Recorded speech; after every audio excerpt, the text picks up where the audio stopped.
이 미친 한국인들!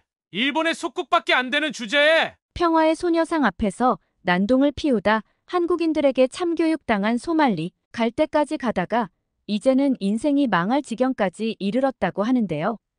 대체 무슨 일이 일어났던 걸까요? 사연 바로 시작합니다. 안녕하세요. 여러분, 저는 일본의 한 고등학교에서 영어 선생을 하고 있는 사토라고 합니다.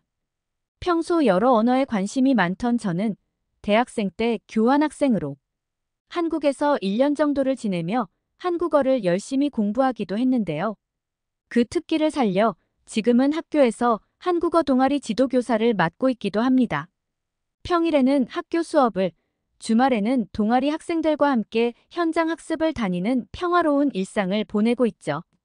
하지만 이런 저에게 최근 예상치 못한 사건이 벌어지고 말았어요. 그날은 여느 때와 다름없는 출근길이었어요. 시부야 역 플랫폼에서 평소처럼 동아리 학생들 과제를 살펴보고 있었죠. 한국 문화에 대한 에세이를 쓰는 과제였는데 특히 유이라는 학생의 글이 눈에 띄었어요. 한국에 있는 할머니께서는 항상 말씀하셨어요. 역경을 이겨낸 민족은 강하다고. 지난주 TV에서 우연히 본 다큐멘터리에는 1950년대 한국의 모습이 담겨져 있었어요. 폐허 속에서도 새싹처럼 일어서는 사람들. 그때 할머니의 말씀이 가슴에 와닿았죠. 유이는 제1교포 3세였어요. 평소엔 조용한 아이였는데 이 글에서만큼은 놀라울 정도로 진솔한 감정을 드러냈습니다. 지금 한국은 달라졌어요. BTS, 블랙핑크 같은 K-팝 스타들이 세계를 누비고 한국 드라마는 넷플릭스에서 매일 새로운 기록을 세우죠. 하지만 제가 정말 존경하는 건 그 화려함 뒤에 숨은 한국인들의 강인한 정신이에요. 읽다 보니 저도 모르게 미소가 지어졌어요. 16살 소녀의 글치고는 놀라울 정도로 진솔한 깨달음이 담겨 있었거든요. 다음 주 수업에서 이 글을 소개해야겠다고 생각하던 바로 그때였습니다. 어이 일본인들! 너희 조상들이 어떤 일을 저질렀는지 알고는 있는 거야? 갑자기 귓가에 들려온 날카로운 고성의 순간 온몸이 얼어붙었습니다. 고개를 들어보니 키 크고 마른 체격의 외국인 남성이 승객들을 향해 영어로 소리치고 있었어요. 처음에는 그저 취객인 줄 알았습니다. 하지만 그의 손에 들린 카메라와 비웃는 듯한 표정을 보는 순간 심상치 않은 일이 일어났다는 걸 직감했죠. 그는 자신을 조니 소말리라고 소개하며 일본인들을 향해 원자폭탄 투하를 정당화하는 발언들을 쏟아냈어요. 더 충격적인 건 제 옆에 서 있던 여학생들을 향해 카메라를 들이대며 부적절한 농담을 던지기 시작했다는 거예요. 제 제자들과 비슷한 나이의 여학생들이었죠. 일본 여학생들은 너무 귀엽네. 근데 왜 이렇게 조용해? 더 활기차게 반응해줘야지. 소말리는 계속해서 도발적인 행동을 이어갔고 그의 목소리는 점점 더 커져갔습니다. 제 심장은 마구 뛰기 시작했어요. 저는 영어 교사입니다. 그의 말을 모두 이해할 수 있었고 제가 나서서 뭔가를 해야 한다는 걸 알았어요. 하지만 제 발은 땅에 못 박힌 듯 움직이지 않았습니다. 머릿속으로는 멈춰요. 그만하세요. 라고 외치고 있었지만 목소리는 나오지 않았죠. 주변을 둘러보니 다른 승객들도 저와 같은 상황이었어요.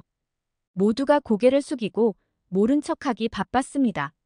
한 중년 신사는 조용히 자리를 피했고 옆 칸으로 이동하는 사람들도 있었죠. 누군가 경찰에 신고라도 해주길 바랐지만 아무도 행동으로 옮기지 않았어요. 그저 이 순간이 빨리 지나가기만을 바라는 듯 했습니다.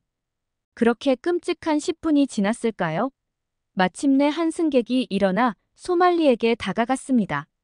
당장 경찰을 부를 테니 곤란해지기 싫다면 당장 여기서 꺼져라. 그는 영어로 단호하게 소말리를 제지했고 경찰에 신고하겠다고 경고했죠. 소말리는 그제서야 자리를 피했습니다만 저는 그때부터 왠지 모를 부끄러움이 느껴졌어요. 왜냐하면 나중에 알고 보니 그의 정체는 다름 아닌 한국인이었거든요. 왜 우리는 저렇게 당당하게 굴지 못하고 다른 나라 사람의 손을 빌려야 했던 걸까요? 그날 밤 저는 한참을 울었습니다. 영어를 전공하고 교사가 된 이유가 뭐였을까? 불의 앞에서 침묵하는 게 과연 옳은 걸까? 같은 고민을 하면서요. 학생들에게 대체 무엇을 가르쳐야 할지. 그날 밤 많은 고민이 들었습니다. 다음 날 학교에서 마주한 학생들의 얼굴이 전과 달리 보였어요. 만약 그들이 같은 상황에 처한다면 저는 과연 그들을 지켜줄 수 있을까? 이런 생각들이 계속 머릿속을 맴돌았습니다. 그리고 몇 달 후, 저는 SNS에서 저는 믿을 수 없는 광경을 목격했습니다. 제가 봤던 영상은 다름 아닌 서울의 한 거리에서 소말리가 참교육을 당하는 영상이었거든요. 이게 정말 그 소말리가 맞나? 하는 생각이 들 정도로 그의 모습은 제가 도쿄에서 봤던 것과는 완전히 달랐습니다. 제가 본 것은 더 이상 오만한 표정의 소말리가 아닌 공포에 질린 그의 모습이었으니까요. 선생님, 이 사람 맞죠? 지하철에서 봤던 그 사람. 수업 중간에 미나코가 조심스레 물었어요. 미나코는 한국 케이팝과 아이돌에 푹 빠져 있는 학생인데 요즘 저에게 한국 소식을 자주 전해주곤 했죠. 그날도 쉬는 시간에 저를 찾아와 스마트폰으로 여러 영상들을 보여줬어요. 처음에는 그저 웃으며 넘기려 했습니다. 하지만 영상들을 하나씩 살펴볼수록 가슴 한켠이 묘하게 울리기 시작했어요. 소말리는 한국에서도 일본에서 했던 것과 비슷한 행동을 했더군요. 하지만 그 결과는 전혀 달랐습니다. 일본 사람들이었다면 그냥 모른 척 지나쳤을 텐데. 한 학생의 중얼거림이 가슴에 콕 박혔습니다. 맞아요. 실제로 우리는 그저 지나쳤죠. 그게 더 현명하다고 생각했으니까요. 하지만 과연 그게 정답일까요? 영상에서 특히 충격적이었던 건 평화의 소녀상 앞에서 벌어진 사건이었습니다. 소말리는 일부러 소녀상 앞에서 윗옷을 벗고 선정적인 춤을 추기 시작했어요. 심지어 왜 그렇게 굳어 있어? 이건 그냥 조각상일 뿐이잖아. 라고 외치며 소녀상의 얼굴을 만지작거렸죠. 더 충격적인 건 그가 일제강점기를 옹호하는 듯한 발언을 서슴지 않았다는 거예요. 몇십 년 전에는 실제로 이렇게 당했겠지. 하하하. 라이브 방송을 보던 시청자들은 경악을 금치 못했어요. 일본인인 저조차도 소름이 돋았거든요. 역사적 아픔을 이렇게 조롱한다니. 하지만 그때 한 한국인 여성이 차분하게 다가가 영어로 그를 꾸짖었죠. 그녀의 목소리에는 떨림이 없었고 말투는 정중했지만 단호했습니다. 이 소녀상은 단순한 조형물이 아닙니다. 이건 역사적 아픔을 기억하고 같은 비극이 반복되지 않도록 하기 위한 상징이에요. 당신의 행동은 수많은 피해자들의 마음에 대한 모욕입니다. 한국에서는 이런 행위가 법적 처벌 대상이 될 수 있어요. 순간 소말리의 표정이 굳어졌습니다. 그의 오만한 미소가 처음으로 흔들리는 걸 봤어요. 일본에서는 보지 못했던 모습이었죠. 교실로 돌아와 학생들과 이야기를 나눴습니다. 왜 우리는 저렇게 하지 못했을까? 평소 조용하던 켄타가 먼저 입을 열었어요. 선생님, 저는 한국에 가보고 싶어요. 어떻게 저렇게 당당할 수 있는지 배우고 싶어요. 그 말에 다른 학생들도 하나둘 의견을 내기 시작했습니다. 평소 수업 시간에도 보기 힘들었던 적극성이었어요. 그들의 눈빛에서 뭔가 변화가 느껴졌습니다. 결국 저는 결심을 했어요. 마침 찾아온 황금 연휴에 한국을 방문하기로 한 거죠. 교환학생 이후 8년 만에 방문하는 한국이라 많이 떨리기도 했지만 사실 호기심과 설레임이 앞섰어요. 한국에서의 모든 경험을 두 눈에 담아 학생들에게 생생하게 전해주고 싶었거든요. 그렇게 인천공항에 도착한 순간부터 저는 깜짝 놀랄 수밖에 없었어요. 입국 심사대의 최첨단 시스템부터 공항철도의 정확성까지 모든 것이 예전과는 달랐죠. 무엇보다 인상 깊었던 건 도시 곳곳에 설치된 CCTV였습니다. 우리나라보다 훨씬 더 체계적이네요. 저와 함께 동행한 미나코의 말처럼 서울의 거리는 제가 알던 것과 완전히 달랐어요. 도쿄도 분명 선진화된 도시지만 이곳의 디지털 인프라는 차원이 달랐습니다. 스마트폰 하나로 모든 게 해결되는 모습을 보며 새삼 놀라웠죠. 아직도 일본은 직접 손으로 문서를 작성하거나 재래식 문화에서 벗어나지 못하고 있거든요. 선생님, 여기 보세요. 소말리 실시간 제보 채널이에요. 미나코가 보여준 건 바로 소말리의 현재 위치가 실시간으로 공유되는 서비스였어요. 처음에는 이해가 안 됐어요. 어떻게 이런 게 가능하지? 하지만 곧 그 비밀을 알게 됐습니다. 바로 세계 최상위권을 자랑하는 한국의 CCTV 설치율 덕분이라고 하더라고요. 물론 우리 도쿄도 CCTV가 많다고 생각했습니다. 역 앞이나 큰 건물에는 기본으로 설치되어 있으니까요. 하지만 서울에 비하면 새 발에 피었던 거죠. 서울은 좁은 골목길까지 CCTV가 철저하게 설치되어 있더군요. 심지어 더 놀라운 건 그 활용도였어요. 일본의 CCTV는 대부분 사고가 난 후에 확인하는 용도로만 쓰이잖아요.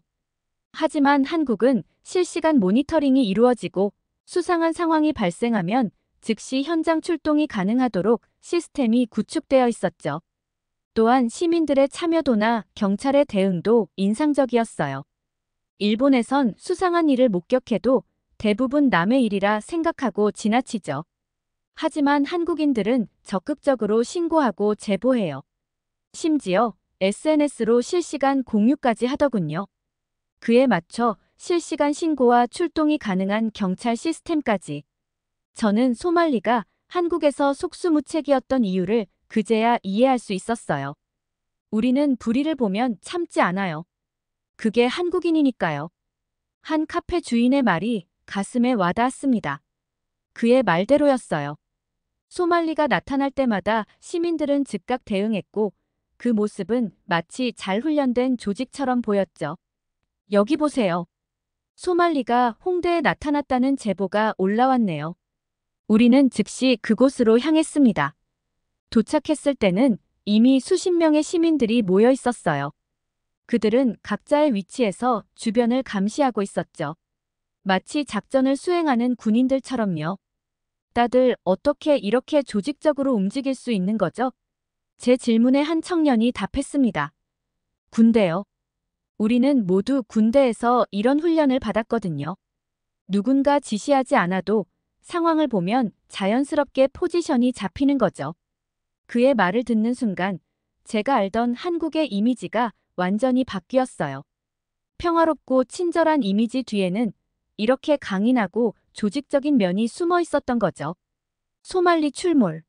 강남역 8번 출구. 갑자기 울린 알림음에 우리는 다시 움직였습니다. 지하철을 타고 이동하는 동안에도 실시간 제보가 계속 올라왔어요.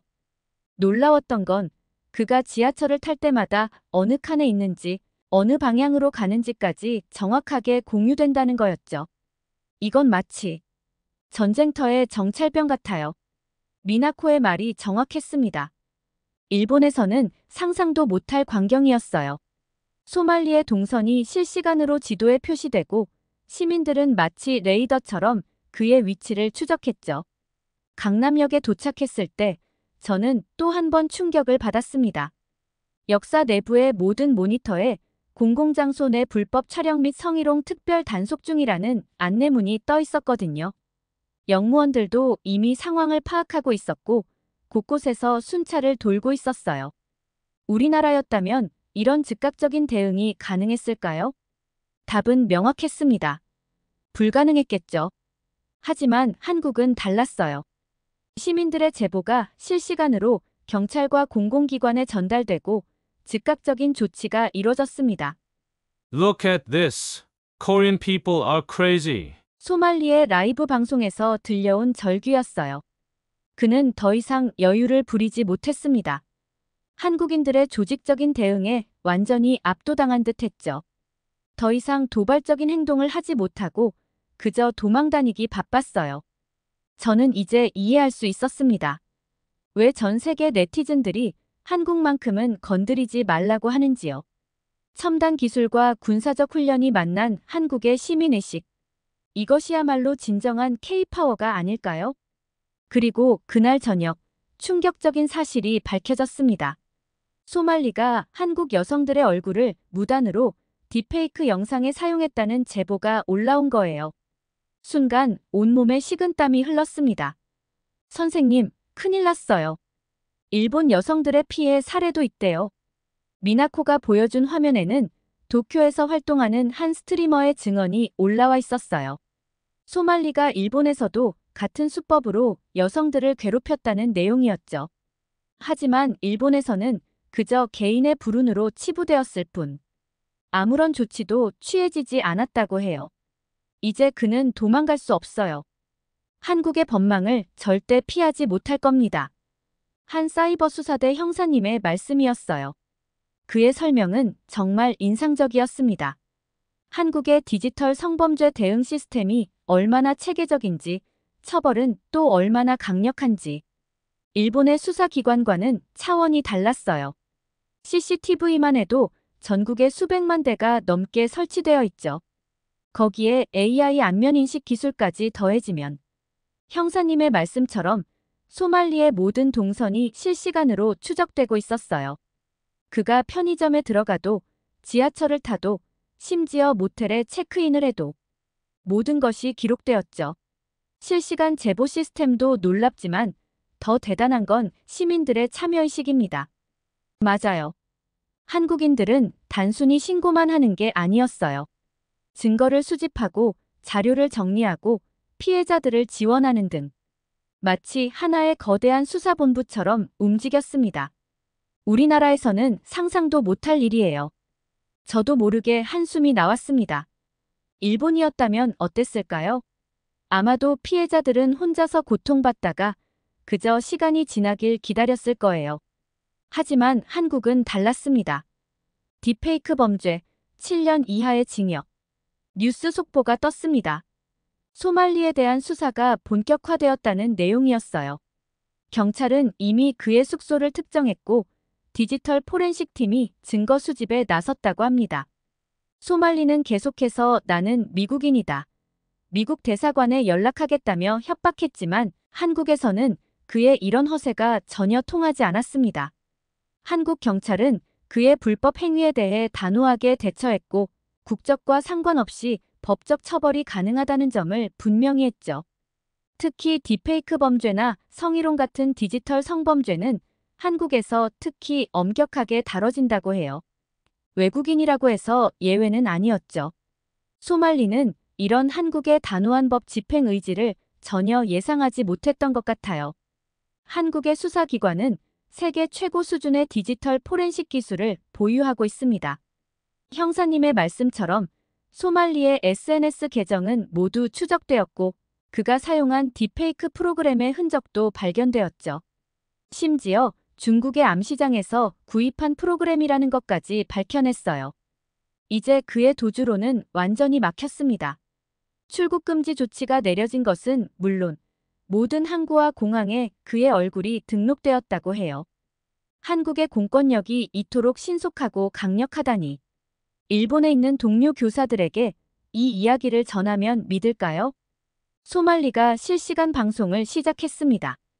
그의 마지막 발악이 시작됐어요. 방송에서 그는 여전히 오만한 태도였지만 그의 떨리는 목소리에서 공포가 느껴졌습니다.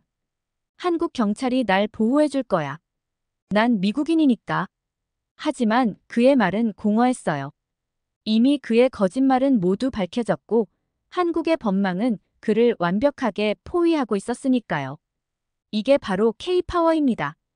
첨단 기술, 신속한 법 집행, 그리고 시민들의 강력한 정의감이 만나면 형사님의 말씀에 깊이 공감했습니다. 일본도 분명 선진국이고 치안도 좋고 기술력도 뛰어나요. 하지만 한국처럼 이 모든 것이 유기적으로 결합되어 작동하지는 않죠. 그 후로는 소말리 사건이 전 세계 언론의 주목을 받기 시작했습니다. BBC, CNN, 그리고 여러 글로벌 미디어에서 이 사건을 다루기 시작했어요. 특히 눈에 띄는 건 그들의 보도 방향이었습니다. 한국이 시민사회의 힘을 보여주다. K-파워 정의로운 나라. 외신들은 한국의 대응을 높이 평가했어요. 특히 일본 언론의 반응이 인상적이었습니다. 아사히 신문은 한국의 시민사회가 보여준 힘의 실체라는 특집 기사를 내보냈고 NHK에서는 한국의 디지털 범죄 대응 시스템을 심층 분석하는 다큐멘터리를 방영했죠. 한국이 이렇게 달라진 건 언제부터일까요? 제 질문에 한 한국의 사회학 교수님이 흥미로운 설명을 해주셨어요. IMF 외환위기가 전환점이었습니다. 국가적 위기를 겪으며 우리 국민들은 깨달았죠.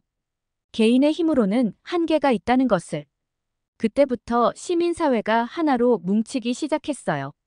실제로 한국의 시민운동은 세계적으로도 유례가 없다고 해요. 2002년 월드컵의 거리 응원, 20만 1617년의 촛불 집회. 매번 수백만 명이 모여도 단 한 건의 폭력 사태도 없었다는 게 놀라웠습니다. 우리는 단순히 잘 사는 것을 넘어 올바로 살고 싶어 하는 국민성이 있습니다. 교수님의 말씀처럼 한국의 성장은 물질적인 것만이 아니었어요. 민주주의, 시민의식, 그리고 정의감. 이 모든 것이 균형 있게 발전했다는 점이 가장 인상적이었습니다. 한 주요 외신은 이렇게 분석했어요. 한국은 이제 신흥강국을 넘어섰다. 그들은 새로운 형태의 선진국 모델을 제시하고 있다. 첨단 기술과 시민의식이 완벽한 조화를 이룬 미래형 국가의 모습을. 더욱 놀라운 건 소말리 사건을 계기로 세계 각국의 전문가들이 한국의 사회 시스템을 연구하기 시작했다는 점이었습니다. 한국은 전통적 가치와 첨단 기술의 완벽한 융합을 이뤄냈습니다. 하버드 대학의 한 사회학자는 이렇게 분석했어요. 효도와 공경 같은 전통적 가치를 지키면서도 그것을 현대적으로 재해석했다는 거죠. 예를 들어 노인분들을 위한 디지털 교육 프로그램이나 세대 간 소통을 돕는 다양한 플랫폼들. 특히 주목할 만한 건 신고 문화예요. 한 연구원의 말씀이었습니다. 다른 나라에서는 고자질로 여겨질 수 있는 행동이 한국에서는 시민의 당연한 의무이자 권리로 인식된다는 거예요. 불의를 보면 참지 않는 정신, 그것이 바로 한국 시민사회의 힘이라고 했죠. 실제로 우리나라의 범죄 해결률은 OECD 국가 중 최상위권입니다. 경찰청의 통계 자료를 보며 더욱 놀랐어요. 특히 디지털 범죄나 성범죄 같은 신종 범죄 해결에 있어서는 단연 세계 최고 수준이었습니다. 이게 다 우리 할아버지, 할머니 세대가 이뤄낸 성과예요. 한 젊은 경찰관의 말이 가슴에 와닿았습니다. 그는 6.25 전쟁 이후 한국의 발전 과정을 설명해 주었어요. 전쟁의 폐허 속에서 맨손으로 시작해 이제는 세계가 부러워하는 나라를 만들어낸 노력과 열정. 우리는 그분들의 희생을 기억합니다. 그래서 더 열심히 노력하는 거고요. 이제 저는 이해할 수 있었어요. 왜 한국인들이 그토록 자부심을 가지는지, 또 왜 불의에 대해 그렇게 단호한지를. 그들에겐 지켜야 할 소중한 것들이 너무나 많았던 거죠. 앞으로도 지켜봐 주세요. 우리는 계속해서 성장할 테니까요. 그의 말처럼 한국의 발전은 여전히 진행 중입니다. K컬처를 넘어 이제는 K정의 K시민의식으로까지 그 영향력을 넓혀가고 있었어요. 한국에서의 마지막 날, 저는 인천공항에 앉아 지난 일주일을 돌아보고 있었어요. 제 노트북에는 쉴 새 없이 외신 기사들이 업데이트되고 있었죠. 지하철에서 시작된 한낱 방송인의 도발이 어떻게 전 세계가 주목하는 사회 현상이 됐는지, 그 과정을 지켜보면서 저는 많은 걸 깨달았습니다. 선생님, 이거 보세요. 영국 BBC에서 특집 다큐멘터리를 만든대요. 미나코가 보여준 기사에는 흥미로운 내용이 담겨 있었어요. BBC는 소말리 사건을 단순한 해프닝이 아닌 현대 시민사회의 새로운 패러다임으로 분석하고 있었죠. 어떻게 이런 일이 가능했을까요? 저도 모르게 중얼거렸던 이 질문에 한 현직 외교관이 명쾌한 답을 주었습니다. 한국은 세계 역사상 유례없는 나라입니다. 식민지와 전쟁을 겪고도 60년 만에 원조를 받는 나라에서 주는 나라가 된 유일한 사례니까요. 그의 설명은 계속되었어요. 1960년대만 해도 아프리카의 빈국들과 비슷한 경제 수준이었던 한국이 이제는 세계 10위권의 경제 대국이 되었다는 거죠. 더구나 민주화도 성공적으로 이뤄냈다고 해요. 우리 부모님 세대는 보릿고개를 넘었고 우리 세대는 IMF를 겪었습니다. 하지만 보세요. 우린 매번 더 강해졌죠. 그의 말에서 자부심이 느껴졌어요. 실제로 한국의 역사는 위기의 연속이었지만 그때마다 국민들은 하나가 되어 극복해냈다고 합니다. 87년 민주화 운동, 97년 금 모으기 운동, 2002년 월드컵 거리 응원, 2016년 촛불 집회. 위기가 올 때마다 한국 국민들은 놀라운 힘을 보여줬습니다. 그의 설명을 들으며 고개를 끄덕였어요. 소말리 사건 역시 마찬가지였죠. 불의를 보면 참지 않는 시민의식, 첨단 기술력, 그리고 군대에서 단련된 조직력. 이 모든 것이 하나로 어우러져 만들어낸 결과였던 거예요. 혹시 삼성전자 반도체 공장에 가보신 적 있으시나요? 외교관은 흥미로운 이야기를 들려주었습니다. 일본의 기술 수출 규제 이후 불과 2년 만에 한국이 반도체 핵심 기술의 국산화에 성공했다는 거예요. 세계가 불가능하다고 했던 일을 해낸 거죠. 우리는 절박할 때 가장 강해집니다. 위기가 곧 기회라는 말, 한국만큼 이 말이 잘 어울리는 나라가 있을까요? 그의 말을 듣고 있자니 일본 제품 불매운동 때의 광경이 떠올랐어요. 당시 저는 이해할 수 없었거든요. 어떻게 전 국민이 자발적으로 이런 운동에 동참할 수 있는지. 한국인들은 우리라는 의식이 강합니다. 개인의 이익보다 공동체의 이익을 먼저 생각하죠. 실제로 코로나19 대유행 때도 그랬다고 해요. 다른 나라들이 마스크 착용을 두고 갈등을 빚을 때 한국은 전 국민이 자발적으로 방역 수칙을 준수했다고 합니다. 게다가 우리는 빨리빨리 문화가 있잖아요. 다른 나라는 10년 걸릴 일을 우리는 3년 만에 해치우죠. 맞아요. 제가 본 한국의 모습이 그랬습니다. 지하철역에서 스마트폰으로 주문한 커피가 5분 만에 도착하고 밤 11시에 주문한 물건이 다음 날 아침에 배송되고 한국의 배달 문화를 따라하려는 일본 기업들이 많은데 쉽지 않다고 하더라고요. 미나코의 말에 외교관이 웃으며 대답했습니다. 기술은 따라할 수 있어도 정신은 못 따라하니까요. 우리에겐 할 수 있다는 확신이 있거든요. 불가능이란 없다고 믿는 거죠. 그 말을 듣는 순간 제 머릿속에 퍼즐이 맞춰지는 기분이었어요. 소말리가 왜 한국에서만 실패할 수밖에 없었는지 이제야 완벽하게 이해가 됐거든요. 우리나라도 이런 시스템을 도입하면 될까요? 제 질문에 외교관은 고개를 저었습니다. 시스템은 겉껍질에 불과해요. 중요한 건 그 안에 담긴 정신이죠. 한국인들의 투지, 결단력, 그리고 정의감. 이건 하루아침에 만들어질 수 있는 게 아니니까요. 비행기에 오르며 저는 마지막으로 한국의 하늘을 바라봤습니다. 활주로 너머로 해가 지고 있었어요. 일주일 전 이곳에 왔을 때만 해도 저는 그저 평범한 일본의 영어 교사였죠.